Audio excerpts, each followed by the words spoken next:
লক্ষ্মীপুরের রামগঞ্জে স্বনামধন্য শিক্ষা প্রতিষ্ঠান সরসই আদর্শ ক্যাডেট স্কুলের উদ্যোগে ভারপ্রাপ্ত প্রধান শিক্ষক তাসলিমা আক্তারের বিদায়ী সংবর্ধনা ও ১৭তম বার্ষিক ক্রীড়া প্রতিযোগিতা, সাংস্কৃতিক অনুষ্ঠান, বৃত্তি সনদ প্রদান ও পুরস্কার বিতরণী অনুষ্ঠান অনুষ্ঠিত হয়েছে।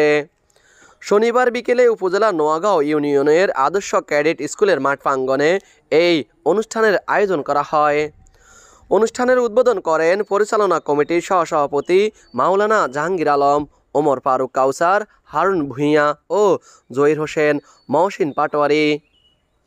সরসই আদর্শ ক্যাডেট স্কুলের শিক্ষক শাহাদাত হোসেন ও সাইফুল ইসলাম মিঠুর যৌথ সঞ্চালনায় পরিচালনা পর্ষদের সহসভাপতি মাওলানা জাহাঙ্গীর আলমের সভাপতিত্বে এই সময় অতিথি হিসেবে উপস্থিত ছিলেন বিশিষ্ট ব্যবসায়ী ও রাজনীতিবিদ আবুল খায়ের কোম্পানি, বিশিষ্ট ব্যবসায়ী ফরিদ কাজী, বিশিষ্ট রাজনৈতিক ব্যক্তিত্ব সমাজসেবক ও ব্যবসায়ী ওমর ফারুক কাউসার, বিশিষ্ট শিক্ষানুরাগী হারুন ভূঁইয়া, সাউদরখিল উচ্চ বিদ্যালয়ের প্রধান শিক্ষক শামীম ভূঁইয়া, সিনিয়র সহকারী শিক্ষক নেসার আহমেদ, ইউপি সদস্য শাহাবুদ্দিন, প্রাক্তন ছাত্র পারভেজ হোসাইন, মাহজাবিন জান্নাত, জিনিয়া তাসনিম সহ সাউদরখিল, উদনপাড়া, হোটাটিয়া সহ আশেপাশের কয়েকটি গ্রামের গণ্যমান্য ব্যক্তিবর্গ সহ প্রমুখ।